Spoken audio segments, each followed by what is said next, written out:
بابا شيخ حسين برورتاتم هاتم نور لو نورتاخ بك خلاتم خلم ستيا يا بخرمانو شيخ من فال بخيزانو آخ بيالا وجير بيالا تختك زيو رحمة لو كسي شيخ حسين ديو آخ بە درێژایی ناوچەکانی سنووری کوردستانی کورد و عێراقی عەرەب کە حەمرینە هۆز و ئێڵ و تیرە و خێڵەکانی کورد بە تایبەتی جاف و لەگەڵ زەنگنە و تاڵەبان و ئەوانە بەو ناوچانەیە بڵاو ببوونەوە بە تایبەتیش جاف کە ئێستاشی لەسەر بێت سعدیە بە تاپۆ هی کووردە لە بناری حەمرین کەواتە لە سەردەمی مادەکان و بابلەکانیش حەمرین سنووری نێوان بابل و ماد کە کوردستانە سنووریان بووە. ئێمە لە وڵاتی کفریش 3500 ساڵ بەر لە ئێستا دەوڵەتێکی گەورە بووە لەم ناوچەیە هەر کوردیش خاوەنی بووە دوای ئەو گۆتەکان و لۆلۆیەکان و هەتا مادەکان لەم ناوچانە حکومڕان بوون و دەسەڵاتدار بوون. لە پێدەشتی 12 ئیمام ژمارەیەک گوند هەیە ئەوەی کە ئەکەوێتە باشوورەوە ئەوە سەر بە کۆکسەیان با بڵێن ناحی کوڵەجۆیە ئەوەشی لە بەری جەوەڵەکەیە ئەوە سەر بە ناحی سەرقەڵایە ئێمە لە گوندی سەیوسینین سەیوسین ئەرازی با بڵێنیان کێڵگە و گوندی جافەکانە لێرە تیرەیەکی عەرەب هاتوون لە ساڵی 1942 لێرە جێگیر بوون وەرن بابەیەکەوە دەواازە لە مێژوو بکەینەوە بزانین ئەم عەرەبانە بۆچی هاتوونەتە ئێرە ئێستا چین بۆچی چیان کردووە لێرە ئێمە بۆ یەکەمین جارە ئەزمونێکی ژیانەوەی کوردستان پاش 28 ساڵ و 8 مانگ کە ئێستا لە مانگی نۆی ساڵی 2020 و کۆرۆناش تەشەنەی کردووە لێرە بزانین عەرەب بۆچی هاتوتە ئێرە و چۆن لەگەڵ جافەکانە هەڵسوکەوتیان کردووە وەرن بابێکەوە دەواازەکان بکەینەوە و ژیان بنووسینەوە بە قەڵەمی مناڵێکی کورد لە کوردستان حیاتەکەی کورد فەرموو.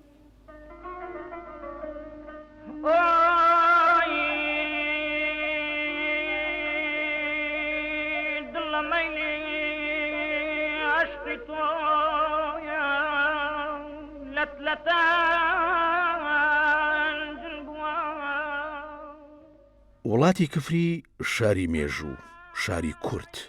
بە تەنهاهی کورد و هیچ تر مەڵبەندی دەوڵەتی کیماش و شاری استراتیژی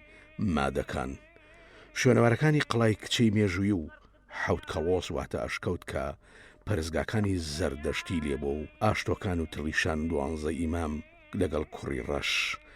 هەندێک شوێنەواری دیکەی کەناری چەمی کفری دیوی ناوەیان کە لە بەردەکانی بابلەکان ئەچێ ئەمانە هەمویان ماونەتەوە شایەتی ئەدەن کە وڵاتێکی مێژووی کوردەواریە کفر واتە دارگەس یان قیر و خەڵوس لە وشەی کاری سۆمەری وەرگیراوە لە دەقە بزمارەکانی ئەکەدەکان و بابلەکان و ئاشوورەکان بەم شارە کیرۆ وتراوە و ئارامیەکان پێیان وتوە کیرە هەروەها لە مێژوودا بە کیماش و کیرۆ و کرچیای ناو براوە 4 تاقی سەر گۆڕستانی باوە شاسوار لە کفری پەرزگای زەردەشتی بووە خانۆکانیان لەسەر تەرزی توراسی کورد لە مێژووە دروستکراوە بە شێوەی کەمەرەی یان کەوانەی ڕووبەری هەرێمی کفری 5275 کیلۆمەتر چوارگۆشەیە و هەندێکیش دەڵێن 1239 کیلۆمەتر چوارگۆشەیە پێشتر واتە بەر لە مێژوو لەسەر گردێکی پان و گەوری بەرزی 12 مەتری بووە کفری کۆن کیماش و کیرۆ پاش خاپۆرکردنی لەلایەن چۆلیا سەرکردەی سوپای ڕۆمانی کە خۆی تێدا بریندار بووە لە ناوچەی کوڕە ڕەشان ئاوەدانیان کردووەتەوە ئەوی ئێستا واتە کفری ئێستا 250 ساڵەکە لەم شوێنن لە نێوان هێڵی پانی 34 بۆ 35 پلە خۆڕەڵات و هێڵی درێژی 45 پلە باکووردایە و 282 متر لە ئاستی ڕووی دەریاوە بەرزە لە ساڵ 1877 کفری کراوە بە قەزا و ناحیەکانی خورمات و داوێ قەرەتەپەی هەبووە. ئێستا ناحی کۆکس و ئاوەسپی و نەوجول و سەرقەڵا و جەبارە و قەرەتەپەی لە سنووردایە سەر بە پارێزگای کەرکووک بوو یەکێک لە گوندەکانی ناحی سەرقەڵا سەر بە قەزای کفری کە ناحی سەرقەڵا لە ساڵ 1937 بووە بە ناحێ و یەکەم مدیر ناحێش عەبدوڕەحمان خدر کەرکوچی بوو و دووەم مدیر ناحی ئیسماعیل حەقی خانەقینی کورد بووە. یەکێک لە گوندەکانی ناحی سەرقەڵا گوندی سەی حوسێنە کە پێ ئەچێت لە سەردەمی کۆنی کفریەوە ئاوەدان بێ. سۆفی نووری یەکێکە لە دانیشتوانی ئاواییەکە لە تەکما کەوتینە منە و سۆراخی مێژوو کۆری ئەو دەمانە ئەوەڵجار پرسیمەلی. لەم ناوچەیە زەویەکان هی بەگزادەکانی جاف و تاڵەبانی ئەمەی ئێوە هی چێ؟ ئێمە هین جافە بەزای جاو داود بە و کەریم بە داو بۆ و کەریم بە ئەو بەرعید هینە شێخوابە تاڵەبانی شێخوابی حەمەنەجی بەڵێ مامەی دڵشاد بزەبت. باشە کام ئاوایە هی جافە لێرە چەتاڵ و سێحسێن و ڕحمەرقا ئەو بەر چەتاڵ و هینە سالم سالم و پیرەفەقیرە و ئەمەرەغەجان و ئاوبارە و قەرەبڵاخ هین خەل براحەمەیە هین تاڵەبانەکان. تۆ پێم بڵێ لە ساڵی 1940 لەبان ئەم بەرزایانە شەڕێک لە نێوانی تاڵەبان و جافەکانە بێت لەسەر مڵکە بێ وابزان وەنیە لێرە پیاوێک ئەکوژێر ناوی زەنگنە ئەبێ لەگەڵ دوو عەرەب سەیدە ئەبێ داغای زەنگنە ئەو شەید شەهید بووە لەگەڵ تاڵەبانیە شەڕیان بۆ کاتە فەلاح شەڕیەکرد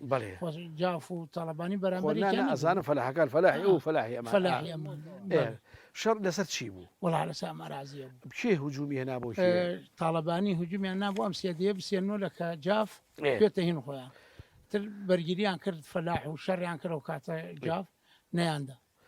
ئەمە ئاوای کۆنەکەی کە من ئاوای کۆنەکەی چەند ماڵی تا ئێستاوە ئێستا حالیا چل ماڵی هاتیە وانە باشە.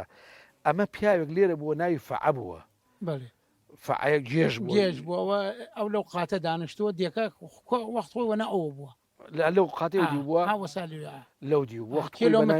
کیلۆمەترێ دوورە لە ئێوە بەڵام گێژ وابزانام قومێکی کوردن وانە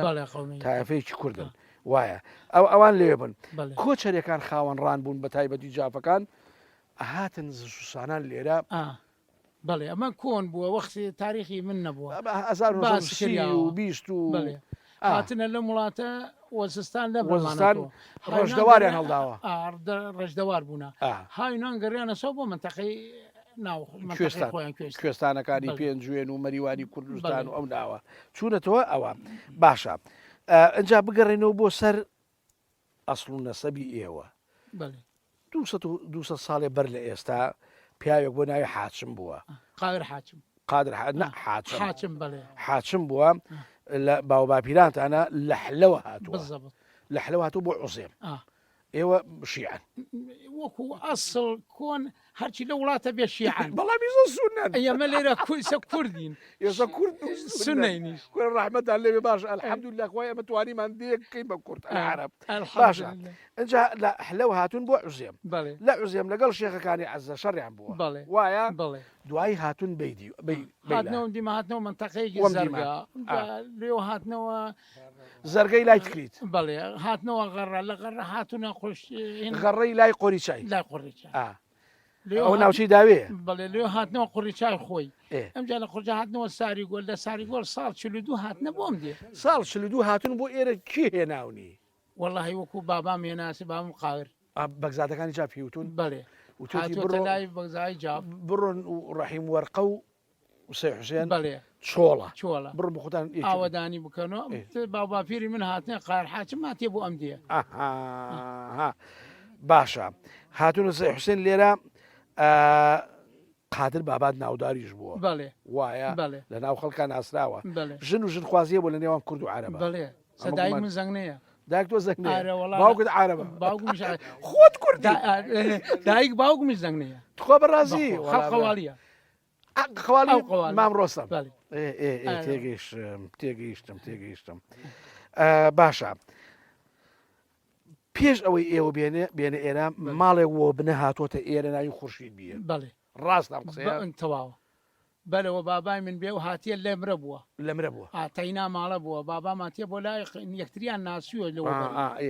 ئەوە کە سوکاری ماوە ئەو خورشیدا بەڵێ لە کوێن وەڵا برێکی لەم دیسا وەلمانە ماڵێکیان و ئەو دویان هەان لە قسمێکیان لە ئاشتۆکە هەتا کەی مڵکانیا بەجاف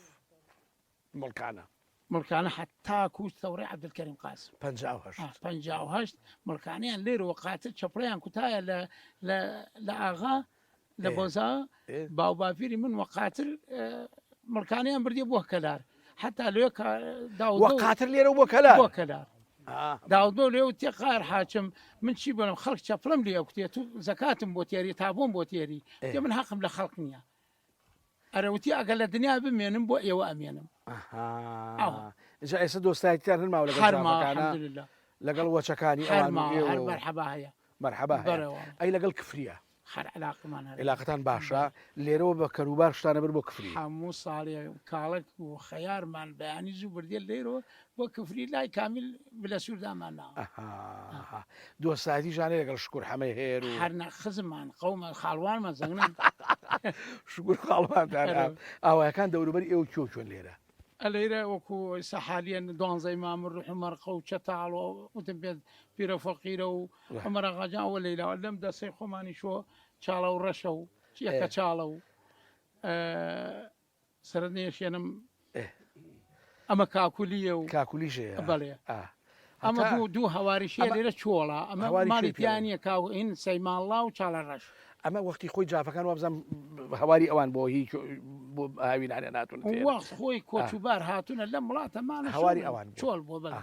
قەومایەتی ماوە لە بینتانە لە ناو خۆتان لە ناو کوردایکی تعزیی بێ بچن خوانە خوازی هەر وەکو جاران باشتر تر ئێمە هیچ دەستور مانگەشی کوردی حالیە کوردنی کوردوانیمان ئێوە بکەین بە کورد گەردانی چاوم بم بە دەستێرەی گاناوێژە دەمێ ئیسا دەمێ لوقمان دەمێ سەفانکی خوێنێژە دەمێ ئیسا دەمێ لوقمان دەمێ سەفانکی خوێنێژە ئۆتۆمبیلێکی شیڕە شیرکرد کە لە پشتی خۆیەوە باوەش تەپوتۆزی لە ڕێگاکانی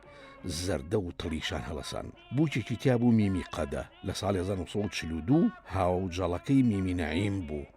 لە خوار 12 ئیمامەوە درانلەیەک و 3 جار ترومبێلەکەی پورە قەدە پەکی کەوت ژلەکەی هەموو تەپوتۆزی گەرمیان هەوریبان هی سەری کەس ڕەنگەکەی نەئەزانی لە تاو تەپوتۆس خورج پڕکولیچە دەمە و نیوەڕۆ گەیشتە ئاوایی سەی حوسێن ڕوانی دەهۆڵ و زۆرنا ئەژەنرا ئاژەڵ سەر بڕیا بوو قازان گەورە لە مانسکەڵ ڕەحیم وەرقە و کاکۆڵی و 12 ئیمامیش حتا لە ناو ساڵحیش خەڵک بانهێش کریا بوو زاوا کوێ بان سەربان خانی بە قامیشێکی لە کریا کەوتە سەر و سوودکی بووک ئیتر شەکەرات و قەسب ڕژایە بان بووک تازە پاشی تەنها شەوێ ئیتر بکەفە خۆ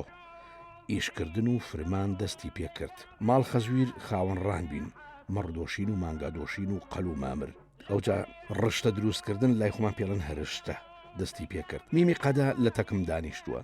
ناویان ناوە دایکی پێشمەرگەکانی تیپی 59 حەمرین و تیپی پەنجاوێکی گەرمیان ئەوجا من نازانم وایە یانە بابشم بیدوێنم ڕوخستم بدەن پێی بێژم میمی قەدری ئەیە سێبەر حیوانە هی پەچەی حیوانە ئەی ئەو خوریانە چی هەموویاتان بۆ سێوەر لەبەرەوە خۆرنەوە لە حیوانەکە تێگەیشتم باوکت خوا ئافریکای ئەخوا مام شکر ئەڵێن نۆژنی هاوردە هەرڵانۆ نۆ ئایەکێ بکەن ناو کایەن وتی کایەنەکەم بۆ پاکەنەوە وتی بۆ بۆ ژن تازە ژن تازە ئای چۆر ئەی بەدایک تێوت چی بەدایکم ئەیوت میوانە تاتیار سەدیەکە داخە ئەو شەڕاستی ئەجێدا خست و ڕێکی خست و ڕانی دیارە زۆر بۆ ئەمڕان ماین قاتر توانگ وەکو گشتی ئەسپ تۆ عەرەبی یا ساڵەیت کامێ من ساڵی یعنی باوکت ساڵەیە باشە باشە میمی قەدری بیری دی هاتی ئێرە لە ساڵ 1942 باشە کاکە بە بووکی هاتیت بۆ ئێرە 20 ساڵیشە بوویت وایە وایە وە قەمەر هاورتیان وەرەوە جێبێ شەر هاوردنیان توش چەند جار دووسێ جاپەکی کە لە جۆ بەجیکە لەو جوەڕێرە خەڵک لە تەکا بوو چۆن بۆ کات ئای چۆن باندەم چاو و عبایەکیان هاور لە کفری ئامانەت توتیانەیە ئامانە تاوسانەی بووکی تەوابی و عبا بریا بۆ خاوەنی حەی وەمزانی بۆ خۆتە ئەی ئاڵتوین بی کوڕە ناڕە ئاڵتوونی چی گوێشەوارە ژمار باوکم کردیان و نام چیوت ژن بەژن بی هینەکەت ماوە ئەمە چی پێڵێن هاوەجەڵەکەت نەوەڵ ئەمرخ ناوی چی بوو نەعیم نعیم خوا ئەفریکا ئەفریکا باشە هاتیتە ئێرە ئەی گوندە ئەی ئاواییە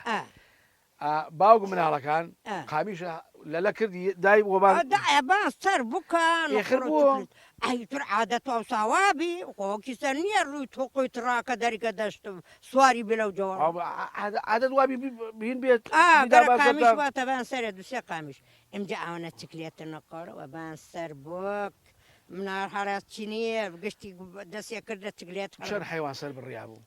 سێ چوار حیوان شعی زەخم بەس خۆ برنج نەبوو ئاش برنج نەبوو وەختە بەرە بەرەیە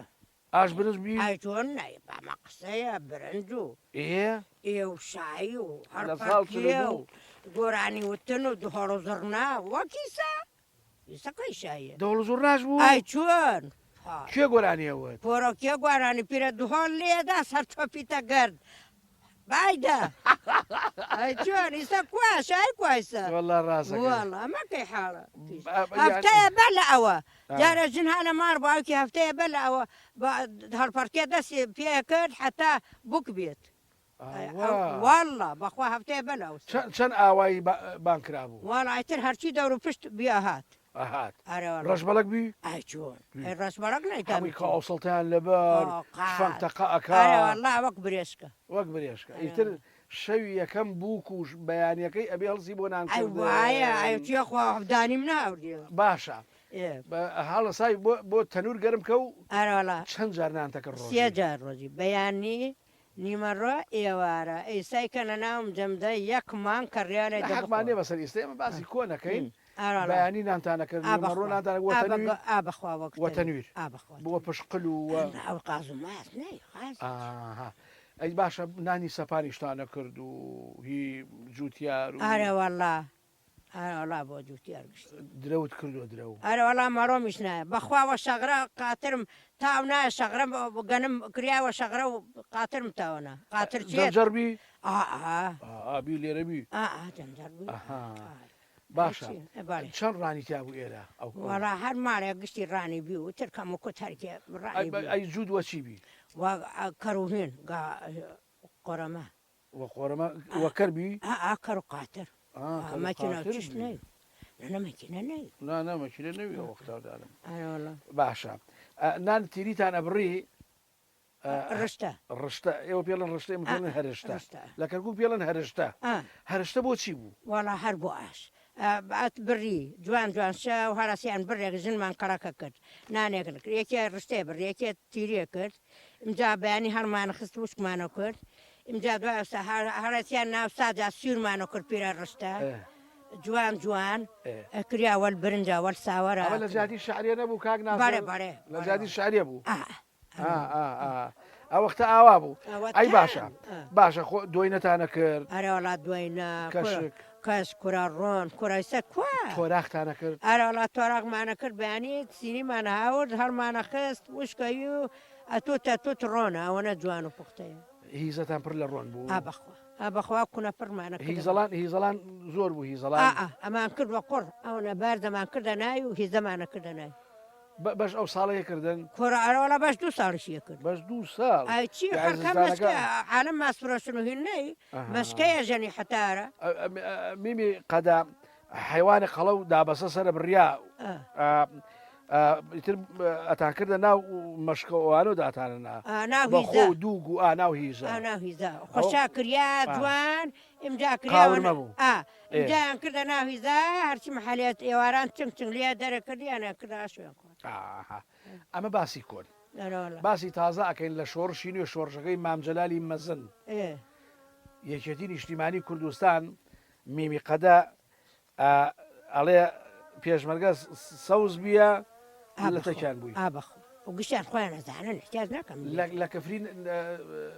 دایە قەدازای بەچی لە قەڵەمەدەن دایکی پێشمەرگەی گەرمیان ئەیوانە بەرەوەڵا وایە باشە مەشکەی گاوەست بی هێن گۆرەکە گۆرەکە گوێرەکە ئێمە پێڵە گوێرەکە سەڵت پڕە کرد لە دۆ بۆ پێشمەرگە بەخواانە کەرەمیشە کردە نای گردنیان ئازابێت نانیش بەخوا میێوانیان هاتەوێت نانمان توتن و جغارەکە لە ملم بی ئەوسا پاکەت ناوێت توتن و جغارەش لە ملی تۆ بوو بەخوا دادا تێن جغارا خۆین دێوەکی سەو دەفتەرەکەیە ڕاستەکە کێ بیەوانە بە قورعان عوسمانی حاجی مەحموودی زۆر بین فکر وانە باشە ئەو جا مەلا سەعیبی هام حافظ بی مەلا عیرفان زەنگاوات بی باشە کێیتر بی ئەو کاتە زۆر مامڕۆسم بی مامڕۆسم ئینە و ژوورە بی چبی لە ڕێحاضرین خەڵک خەواڵیە گشتیان وەڵا گشتیان چاک ئەڵێن 20 ئەڕۆی 20 دانیش پێشمەرگە بە گەورەی خۆ ئەو مەلا عرفانەوە هیچ ماڵێ نەئەچوو ئللا خۆی و جێشەکەی هات بۆ لای من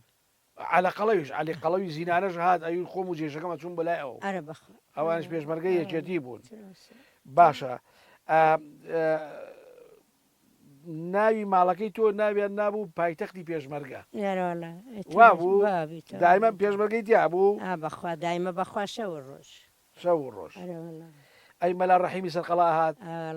ئەزای کە مەلا ڕەحیمی مەلا ڕەشی سەرقەڵا ئەوە سایستە ماڵی هەڵە کەلار بێژەنەی دیێنەتیمە ماڵی خۆش دەویست ئێستا تەلەفۆن لەغای لەگەڵ تا ڕقم یالا باشە لە کاتی ئەنفالەکانە لە بنەڕان بوویکی ئەلێرە بیتان لە ئەنفالەکانە ئەمان خۆیان حەشاردا بوو لە قاتەکان لەو جوڵانە تۆنان دەدا پیان نەئەترسان ناوەڵایان وتمەوە بێن لە سەحسێن تێر بخەفین هەرچی پێشمەرگە باتە ئەوڵ ئەمار بچی لە سەحسێن سراحەت بکەین لای میمی قەدە بەخوا باشە میمی قەدە آخر پرسیارم ئەوەیە بەڵێ هیچ دووە کریا لەو شۆڕشە نەبەخوا دینارە فلسێ نە بۆ خۆم نە بۆ منارم گشت ێزان احتیاج ناکە بێزم قابلە درۆ بکەمە پرچەرمویە ئەشە بلا حرامی ناکەم بێژە ئێ مەلا عرفان ڕەحمەتی وتی وەل مهندزیەکە کردمانەوە شەر خۆی عوسمان عەرزێکیاندا پێم لە کەلار آخر کام عوسمان حاجی مەحموود ڕەحمەتیان لێ بێت سڵاویان لێ ئەرێوەڵا ئەیتر ئەوە خاس وخرا کوردستان حەقە موچەیش بۆ ببڕنەوە چووکە شکر حەمە هێرە ناسی بۆ ناناسم حەمە هێرە ناسی شکر ئەوەی بۆ ناناسی ئەوی بڕۆ بۆ لای ئەوە دایک حەبوومانە بڕۆ بۆ لای ڕەحمە لە دایک و ئارەوەڵا بەسم شکروان شتێکت بۆ بکەن وانە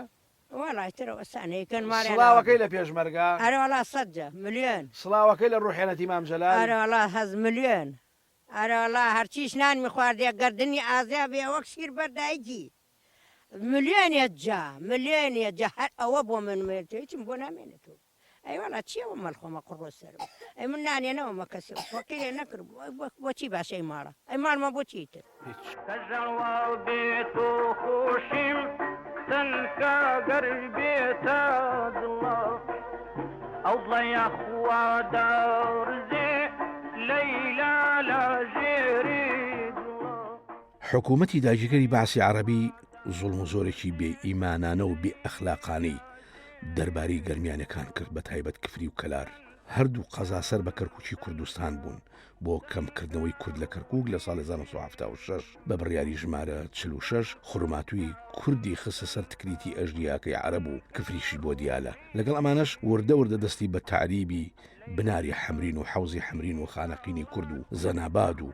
جەلەولای کوردستان و جەبار و قەرەتەبە کرد. کوردیشی هەموو ڕاگواس و زیندانی کردن لە ڕۆمادی. بەڵام کورد بە هەناسە ساردی و بێکەسی و بێ پشت و پەنایی هێشتا بربەرەکانی عەرەبی عێراقی داگیرکەری تعریب و تەبعیزە کردەوە. بەڵام هەندێک لە هۆز و تیرەکانی ئەودی و سنووری کوردستان لە جەوەڵ حەمرین کە سنووری نێوانی ئێمە و عەرەبە هۆزە گەورەکانی سەر سنوور حەمرینی کوردستان هی کورد بۆ دەستی کار و شوان و گاوان و پاراستنی زەویەکان و خزمەکاری عەرەبیان هێنا بۆ کارکردن بە تایبەت جاف و تاڵەبانی ئەمەیان کرد بەڵام ئەوان دوورنمای واقعی کوردستانی بێکەس و بێپشت و پەنان نەبوون نەیانزانی کە ڕۆژێ دێ ئەم هۆزە عەرەبانە لە بەردەستی و سەپانی و شوانی لەلایەن حکومەتی زاڵمی عێراقی عەرەبیەوە ئەکرێن بە خاوەنی زەوی و بنە خاوەنی ماڵێکی ئێسکگرانی داگیر کرد لێرە لە ئاوای سەی حوسێن شێوازێکی دیکەی گرتووە بەگزادەکانی جاف ئەم تیرە عەرەبەیان ناردۆ بۆ ئاوایی بەڵام ئێستا جلی کوردی زوبانی کوردی کەڵتوری کوردی گەرمیان و بەشدارن لە خۆشی و ناخۆشی کورد و خۆیان بە کوردەزانن ئەژڵێن بەعز وەک کورد لەو سەردەمانە زوڵم و زۆرداری بەرامبەر ئێمە کردووە سەی حوسێن لەگەڵ ئاوایی ڕەحیم وەرقە و ئاوایی چەتاڵ کە سێ گوندی بەگزادەکانی جافن کردی کشتتوکاڵی ژمارە دووە بە ناوی 45 جووتیارەوەیە هەر جووتیارێکیش 78 دۆنم زەوی هەیە ئاوی ژێرخاکیان شۆڕەتاڵە بە هیچ شێوەک ناشێبوو خواردنەوە بۆ کشت و کاڵیش تەنها بۆ ئاودانی ئاژەڵ شیاوە ئیسماعیل ئەنجومەنی گوندە باسی گوندی یەکە چاڵاوی کرد کە مردانە زۆر مردانە و کوردانە ئاوی شیرینی پێداون و ستایشی کردن ئێستا لەلام دانیشتۆ با لێ پرسم ئێرە چەند ئەنجومەنی هەیە یەک ئەنجومەن ئەنجومەنایەتەکەتان لەگەڵ کفریە یا لەگەڵ سەرقەڵایە سەرقەڵا لەسەر قەڵا ناحی سەرقەڵا لەگەڵ کێ مدیر ناحەیەسە لەوێ بەڕێوەری کاکرانیار سڵاوی لەکەین سڵاوی لەکەین لێرەوەی تر زۆر دوور نییە وابزانە نەرە دوور نییە ئەوانە باشە ئاوایی سەی حوسێن کەرتی کشت و کاڵی ژمارە چەنە کارتی دوی ڕەحیمەرقە سەیریکە ژمارە دووە ژمارە بەڵام چەند ئاوایی هەمووی ئاوایەکان گشتی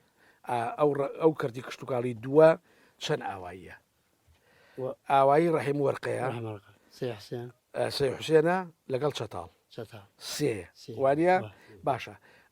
کۆی گشتی ئەوان هەمووی زانی چەند دۆرم زەوی هەمووی ئەوانی بەسین خۆمانەوەی خۆتانە ئێوە بە ناوی 45 جووتیارەوە چونکە 45 گرێ بەستانەیە لەگەڵ حکوومەتی کوردستان وایە باشە هەر جووتیارێک لەوەی کە گرێبەستەکەی کردووە چەند دۆرم زەوی هەیە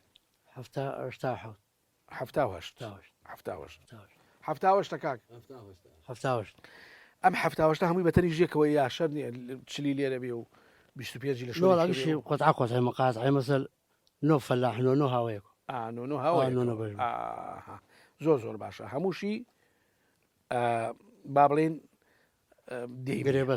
دێمیە باشە چەند بیری ئرتیوازی هەیە لە ئاوایی سەی حوسێنی کفری هەر لای خۆماندا قاتعی لای خۆتان سێ بیرە بیرەکان هەمووی شۆڕەتاڵن گشتیاوەکانی تاراوە شۆڕەتاڵ بۆ ئاودانی حیوان و ئاژەڵ ئەبێت ئەی بۆ خەلەوە ئەمانە بەزرعات نۆڵەوانێنە شۆ نابێت شۆرە ئەو عەرزە زەبا خەڵەداکی وای لێگا ئەبێ بە خوێ ئاگە بارانێ هەنا زۆر بارانە بێت وەدە باشترە بۆ شۆرە ژێری ئەمە دیارە نەفتە وڵا لە ژۆر نەوتەی سەر 6 مترۆبان هەڵیکەن ئاوەگە وکەنە بە کەڵک نایە باشە لە نێوانی 50 بۆ 6 متر لێرە ئەگاتە ئەو جەماعەتکردیان هەشتا بینە جاحەتی ناڵاوەگە هەروەکەلان باشە ئەم شۆرەتاڵە بەزەدرێ بە حیوان بەس بۆ حیوانەوانێ بیناوشتی پێکەن و سواخی پێدەن ووانە و خشتی پێ دروستەکەن و بەس بووە باشە ئاوی خواردنەوەی ئاوایی سەی حوسێن کە ئێستا 45 ماڵە لەکوێ دابینی ئەەکەن بۆتان وەڵا لە یەکە چاڵاوە ئاوایی یەکە چاڵ 11 کیلۆ لەمانە دیرا 11 کیلۆمتر 11 کیلۆ ئەوان چین چ تیرە و تا پێکەنەوە گەڵالین جافن جافی گەڵالی وانە یعنی ئەمە بە پیاوەتی خۆیان ئەوە پیاون ئاویان بە ئێوەمانیان کرد حوتیان قەشێکە ماوە 100,000 سلااو لە ئاوایی یەکە چاڵ بۆ جافی گەڵالی وانە بۆ جافی گەڵالی ڕەحمەتیان لێبێ جافەر وایە پیاوە هەموو پیاوەتێکی لە دەزیێ لەوێەوە ئاوی شیری ناو دێت بۆز بۆ ئێرە بۆ ئێرە و بۆ سێحسێن تازە و کاکولی یعنی سێ ئاوایی ئاوتان بۆ دێوانە بەچی دێت بۆتان هەر لێ حوزیان کردیا حوزیان کردووە بە بۆری ئەو حوزەکە تێ بۆ حوزەکەمەش بەردێن بۆ ئێرە و بۆ دەشتەوە ڕاو ئەی کێ میراوە سەقاوە سەقاو مامە کەریم مام کەریم مام گڵاو کەریم گڵاڵی مام کەریم گڵاوی خۆی ئەڕام خۆی خاتەیش وتیان چوار ژنیە ڕاستە سێ چوار ئاخۆ چەند ناڵیە بێ وەڵام مناڵی زۆرە مناڵەکەی ئێوەش ئاوا سەری ماگان جارێ دە 12 هێلکە و با ڕۆکەیەک و هەر ئاوا شتێکی ببەخشن پیاوی وەڵام سارێتی وایان ئێمە سلاوی لەکەین باشە بە 11 کیلۆمتر هاتۆ بۆ ئێرە لەبان ئەم تەپانەوە زەمینی دروستکرا حوزە بە حوزەکەش بە بۆری بۆ بۆری تێزیاگاتە ماڵەکان شیری ناو هیچ کێشەی نییە چاک هیچ زەرعات و مەرعاتی پێ ناکەن نەوەڵا بۆ خواردن هەر بۆ خواردن بۆ خواردنەوە هیچ تر باشە بەر لە ئەنفالەکان ئاوایی سەی حوسێن چەند ماڵی تیا بوو ئەو کاتە وڵات 45 ماڵەکە گەزیای نەگەیزە چەند مێگەل ڕانی تیا بوو وڵا ڕانشی تیابی تقریبان گاگەل و ئەمانە شتێ تیابی مەدرسەی زۆر مەدرسەی تیابە مەدرسەی تیا بوو مامۆساکەتان کێ بووی وەڵاو کاتە مامەسا هادیبی مامەسا حسانبی ئەحسان ساڵ چەند لێرە مەدرسە کراوەتە قوتابخانە خوێندرگا یەکەم مامۆسا کێ بوو یەکەم مامەسا هادیبی هادیبی خەڵکیێوی وەڵا خەڵ دیالەوەزە کوردبی نەوەڵا عربی عربی ئەو عربی ئینتانەکەن ئێمە سلاوی دەکەنەوەی فێری ئینترا بکە لە باشە 45 ماڵی تیا بوو ئەوانە بکارەبەتان بی ئەو کارەبان حکومەت کوردستان هیچی بۆتان کردووە ئاڵی گەورە توانە ئیشکێسە بێژم نەکردیا مەدرسەتان مەدرسەی ماکردیا کارەبای سەرەکیتان ئەو شێڕەوان ئەوانە چیتر جادێشەوە سانە کردیانە بەس پارەکە حکومت بەعز باشتر بیا حکومت کوردستان وەڵا بە هیچمان هەر هیچیان بۆمان نەگەن ڕاوێنان هەر بۆ جەوڵانەیە ڕاوێن باشە لە ساڵ 79 حکوومەتی بە ئەسات چەند کەسیان کرد لێرە هەشت کەس بی 9 کەس ببیان 9 کەس بی نەزانین کێ و کێ ئاوا لە بیرت بێ تۆ بیر دێ کێ بوو باوکت بی باوکت ناوی چی بی سعید بارام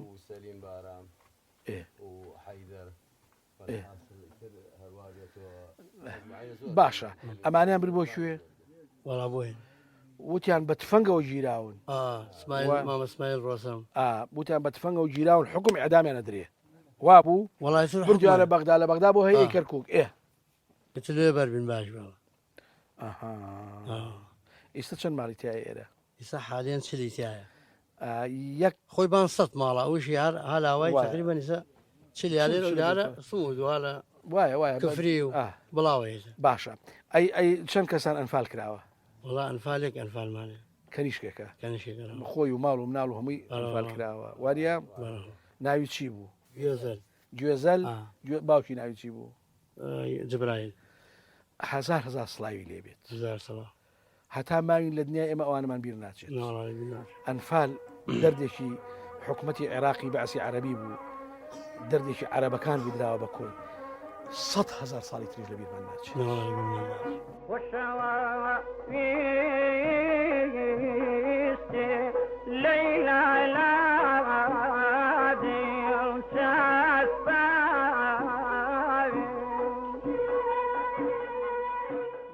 لە دەم ئاوایی ناو ساڵح هەندێک ئەڵێن ناساڵح ئەمە هەڵەیە پێویستە بوترێ ئاوایی ناو ساڵح چەمێکی هەناسە ساردی لاواز چەما و چەم هەیە بانی گشتنەوە ڕەز بوو یەک هەڵ ئەسا و دوو ئەنیشتەوە دەربەندێکی ناوازەی سروشتی زۆر جوانی دروست کرد بوو پیان ئەو جەوەڵ دۆڵخانە ئەمبەری لای ئاوایی 12 ئیمان بوو ئەو بەریشی لای ئاوایی ناو ساڵح بوو هەردووشی شێوەی خوێی پێوە بوو تاقی ناو ساڵح کفری بوو ئەم جەوەڵام لە سەرەتای سەدەی 19 خانی تیابیە کاروانسەراکانی دەم ڕووباری سیروانی کورد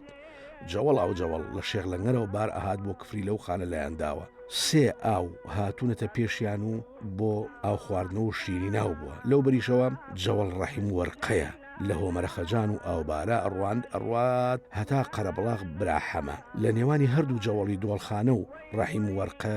دەشتی گومارە دەشتێکی کاکی بە کاکیە هەتا ئەگاتە قەرەبڵاغ ئەمە هەردەشتە و گوندە. گوندەکانی بنارجەوەڵخانە کاکۆڵیە و یەکە چاڵا و ناوساڵح و سەی حوسێن و ئاوایی باشە سەر بە ناحی سەرقەڵان. دوانزە ئیمام سەر بە کفریە و ئاواییەکانی ڕەحیم وەرقە و چەتاڵ و سالم و پیرە فەقیرە و هۆمەرە خەجان و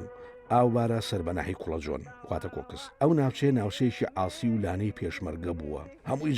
جەوەڵ و کەڵوەز و ئیتر نازام چی بڵێم. کاناسر دانیشتووی گوندی سەی حوسێنێ لە ساڵ 1984 لە ڕێخستن بیە، هاتوو لە تەکما دانیشت و پێم وت کاکە ناسەر لە ساڵ چەند ئێوەزانیتان شۆڕشی نوێ بەڕابەتی نیشتیمانی کوردستان و حکمەتی مامی گەورەی کورد مام جەلال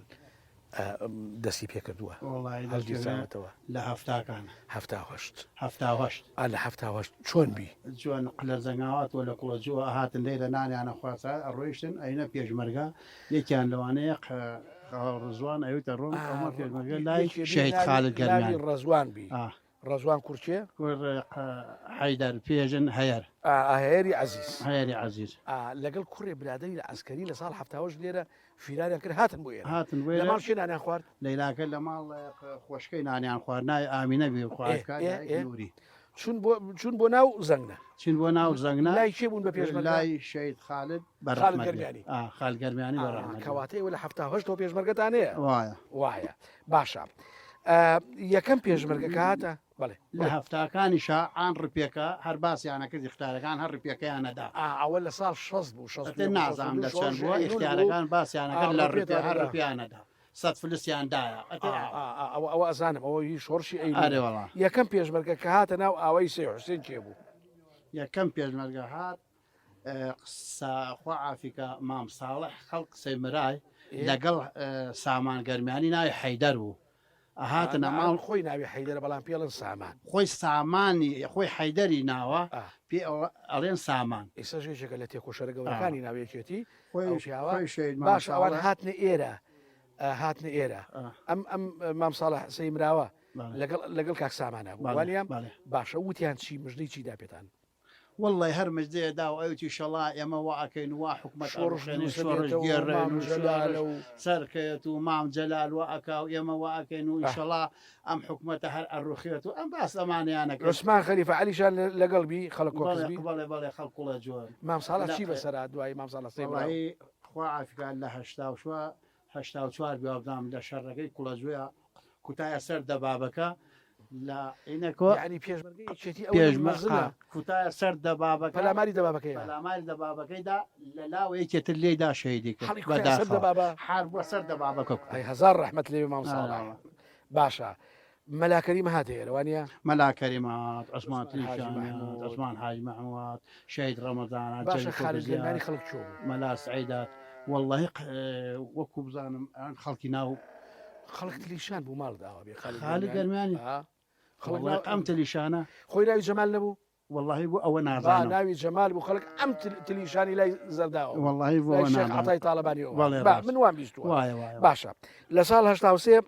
عوسمان حاجی مەحموود لە ساڵ 1970 ئابر کردبی لە تیپی گەرمیان لە ناوچەی گەرمیان سامان گەرمیانی سەرتی بوو ئەو کاتە ئەو کاتە هاتن بۆ ئێرە چیان هاتنە عێلاکە و کۆبنیان و عالەمەکە کرد و یەکێ لەوانەی باوکمیان کردە ئەنجومەن بۆ یەکەمین جار لە یەکەمین جار لەم ڕاکە باوکمیان کرد ئەنجومەن کۆبنەوەشی پێتان کردوانە باشە پێشمەرگە ئیتر دایمە هات لەم ناوە پێشمەرگە هات لەم ناوە قەچێر زەنگاوە چالێکیە کرد یەکێ لەوە مەفرەزەی جمعە کوڵەجوۆیی بی نەوەتەکان ساڵ 1970 بەیداوە لێرە پێشمەرگە هەبوو لێرە لەوانە هێزی دوی قەراق بوو هێزی دوی قەریا بوو بەتالۆنی گەرمیان ئەحمەد عەلی دەروێژ بوو ئەحمەد کاکەڤراخوا باشە ئەحمەد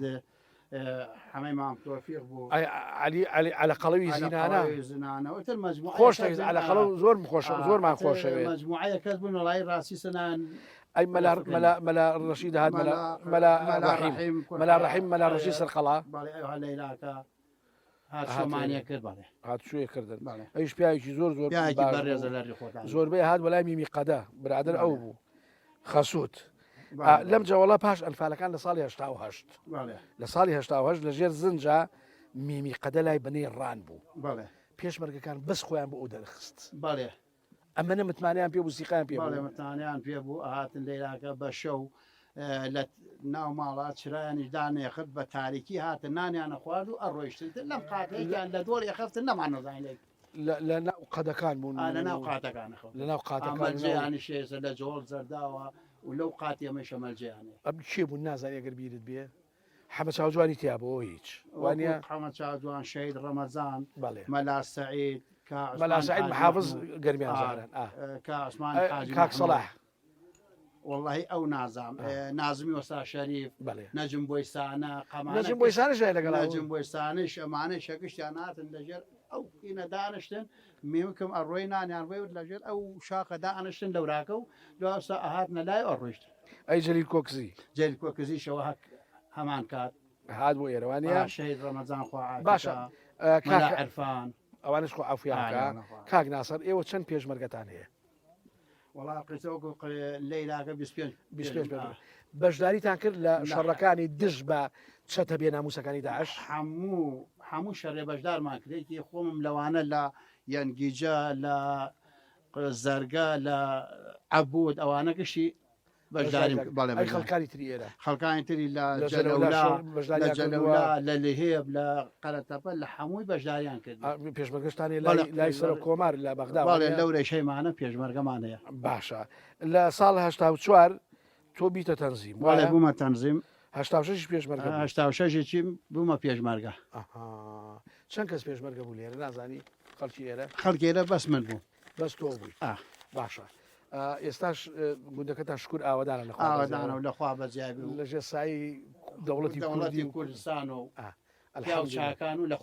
لەخوا بەزیابی آمنا مانا داخل أمانا شيخ من انفالا لو عرب سانا شيخ من أسيرا لو عرب سانا هالكيشا شمشير بشكنا باون كاكا جان بيرو داريوش بيخاون كاكا جان بيرو داريوش بيخاون بابا سيمدري بارو رتاتم نور لو نورت بك خالاتم نور لو نورت بك خالاتم خەلیفە ئەحمەدی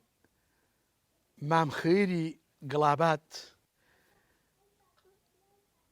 وەل ڕانەکەی لەگەڵ حەمرینە ئێستا دراوسەیە بەگاڵۆک یان گۆچان یان گۆپاڵەکەی دەستی لەسەر حەمرین دەستی کردووە بە کێشانی نەخشەیەک ئەمان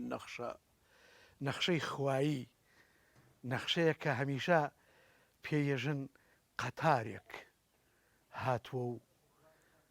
کورد سەر قافڵەچێتی و ئاڵایەکیش بەسەر سەری قافڵەچەوەیە نەخشە ئەمان نەخشەی تاین نەخشەی کوردستانە جوتیارانی مەملەکەتی کیرۆشیما کفری ئێستا بەدەم هۆرەی سپێدانەوە گۆرانی بۆ کوردستانێک ئەڵێن تەنها حەمرین گوێی لێ ئەبێ و ئەو دیونا شەهیدەکانی گەرمیانیش بەدەم کوورەی سووتانەوە کڵپەیەکن بۆ نیشتیمانی کوردەواری و لە تەک باوە گوڕگوڕ ئەبن بە ئاسۆی ڕوونی سبەینەی کوردستانی گەش ئێمە لە وڵاتی کفرین لە ئاوایی سێ حوسێنی برا عەرەبەکان کە ئێستا کوردن لە ناوچەی 12 ئیمام لە ناحەی سەرقەڵای کوردەواری لێرە پەڕەکانمان هەڵدایەوە و دایکی پێشمەرگەی گەرمیان میمی قەدەشمان بینی ئەوان سڵاویان بۆ کوردستان و بۆ ئاڵاکە و بۆ یەکبوونی کورد هەبوو ئەوان ئەیانوت با یەک بین بە یەکەوە یەک بینین یەک قەڵەم یەک هاوار ئەو وەختە کوردستانە بێ بە کوردستان من لێرە کۆتایی بەرنامەی ئەم جارێنم بەڵام زۆر گەرمە زۆر لێرەش کوردنشینەکان ئەوەی باشە لەگەڵ ڕێنمایەکانی کۆرۆنایان نایڵن تووشی کۆرۆنا بن زۆرمان پێخۆشە ئەمە شتێکی زۆر زۆر باشەکە لە گوندەکانە ئەم ڕێنمایانە هەیە هەتا بەرنامەیشتر و ژیانەوەیشتری کوردستان بە هەمووتان ئەڵێم ئێوەش ئەڵێن هەموو میلەتەکەمونەتەوەکەم ئەڵێ لە هەر چوار پارچەکەی کوردستان ئەڵێن کوردستان لە ناو دڵ کوردستان لە ناو چاو پێشمەرگە تاجی سەسەری ئێمە و ئەفسانەی نوێی ئازادی جیهان و شەیدەکانی شەتا ئەبەت ئێمە سەری تەعزیمیان بۆ دانەوێرین کەواتە سڵاو کوردستان